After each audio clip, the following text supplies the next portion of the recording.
Okay, here's a tour of the Taumako proa, 38-foot proa. We're going to go on up there and look at it in a second. Here's the foredeck on one end.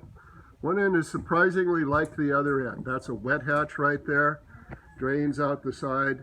Here's the crew quarters hatch. There's a nice big size bunk down there. Here we are, here's the pod, cabin, and this bulkhead is what the cross arm attaches to. Now, coming on up over the top, here's the cabin. Jack, point towards that big hole right there, right to the left of you. That's the engine compartment.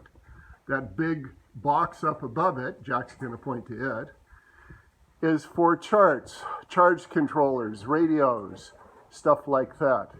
Here's the cockpit, and there's a big hole down below. What's that big hole down below, Mr. Jack? Fish hole. Fish hole. Doesn't have a hatch on it yet. Here's our pod, our buoyancy pod, waiting for a deck. Here's one of the seats there, passenger seats. This gives you an idea of the scale. And I'll go on in, and let's see, hon, if you could slide your feet up on the seat there. Jack, can you pick up the hatch, please? Thank you, bud. That's one of two cargo compartments. If you're standing in it, it catches you right about the shoulders. It's about 5.5 feet deep. It's huge. Thank you, Jack. And of course, the other end of the boat, which strangely looks a lot like the other end of the boat.